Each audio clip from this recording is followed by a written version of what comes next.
శ్రీ సచిదానంద సమర్థ సద్గురు సాయి మహారాజ్కి జై. సాయి బిడ్డలందరికీ కూడా సాయినాథుని ఆశీర్వాదాలతో మనం గురుచరిత్ర పారాయణం 37 అధ్యాయంలోకి వచ్చామండి. శ్రీ గణేశాయ నమః, శ్రీ సరస్వత్యై నమః, శ్రీ గురుభ్యో నమః. సిద్ధియోగి ఇలా చెప్పారు నామధారక. శ్రీగురుడు ఆ సద్బ్రాహ్మణునికి గృహస్థాశ్రమ ధర్మాలు ఇలా చెప్పారట. మానవులు 3 కాలాలలోనూ ఆసనముపై కూర్చుని ప్రతిరోజు తప్పకుండా భగవంతుని పూజించాలి. అందుకు అవకాశము లేకపోతే ఉదయము షోడశోపచార పూజ, మధ్యాహ్నము పంచోపచార పూజ, సాయంత్రము నీరాజనము అయినా సమర్పించాలట.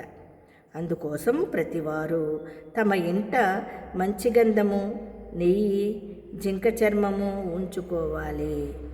మానవ జన్మ లభించి కూడా భగవంతుని పూజించని వారికి నరకము ప్రాప్తిస్తుంది. అటు తర్వాత కూడా మానవ జన్మ రావడం కష్టం. అన్నింటిలోకి గురుపూజ శ్రేష్టమైనది. అందువలన త్రిమూర్తులు సంతోషిస్తారు. కానీ కలియుగములో మానవులకు గురువు యందు ఆయన భగవంతుడనే భావము కలగడం కష్టం. చెప్పేశారండి ఇక్కడే అప్పుడే. కానీ కలియుగములో మానవులకు గురువు యందు ఆయన భగవంతుడనే భావం కలగడం కష్టం. అందువలన మందబుద్ధులను అనుగ్రహించడానికి భగవంతుడు సాలగ్రామము, బాణాలింగము రూపాలు ధరించాడట. చూడండి ఎంత గొప్పగా చెప్పారో చూడండి. గురు అనుగ్రహము పొందాలంటే మందబుద్ధులను అనుగ్రహించడానికి భగవంతుడు సాలగ్రామము, బాణలింగము రూపాలలో ధరించాడట. కనుక వాటిని పూజించడం వలన సర్వపాపాలు నశిస్తాయి. అగ్ని, జలము, సూర్యుడు, గోవు, సద్బ్రాహ్మణుడు వీటిలో భగవంతుణ్ణి భావించి పూజించవచ్చు. అన్నింటికంటే మానసిక పూజ శ్రేష్టము. ఇది చాలా ఇంపార్టెంట్. మధ్యములకు మండలములో పూజ, అధములకు విగ్రహారాధనము. చూడండి, మధ్యములకు మండలములో పూజ, అధములకు విగ్రహారాధనము అవసరం. భక్తితో పూజించగలిగితే రాయి చెక్క కూడా దేవుడై అభిష్టాలు ప్రసాదించగలవు. అంతే కదా మరి పీట మీద కూర్చుని శ్రద్ధగా సంకల్పము, ప్రాణాయామము చేసి పూజాద్రవ్యాలు సిద్ధం పెట్టుకుని వాటిని ప్రోక్షించాలి.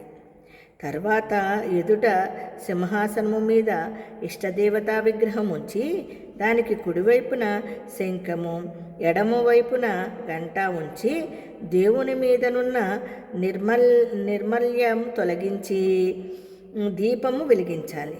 మొదట గణపతిని పూజించి గురువును స్మరించి తరువాత పిమ్మట పీఠాన్ని, ద్వారపాలకులను పూజించాలట. చూడండి, తర్వాత ఇష్టదేవతను మన హృదయంలో భావించి దానినే మనం ఎదుటనున్న విగ్రహములోకి ఆహ్వానించుకోవాలి. సాక్షాత్తు భగవంతుడే మన ఎదుట ఉండి మన పూజను గ్రహిస్తారని దృఢంగా గుర్తుంచుకోవాలి. ఇది మెయిన్. ఆయనకు 16 ఉపాచారాలతో పూజ చేయాలి. పూజకు తెల్లని పూలు శ్రేష్టము.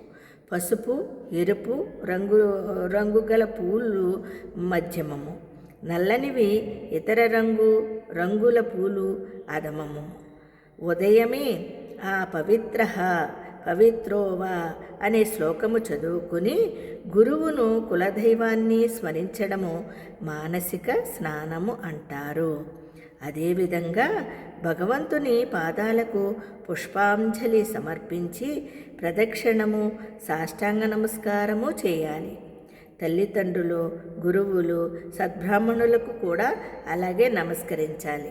చూసారా ఎంత అద్భుతంగా చెప్పారో కదా. మనకి తెలియని విషయాల్ని మనం మరి ఈ విధంగా శ్రీ గురుభ్యో నమః. శ్రీ దత్త గురుదత్త.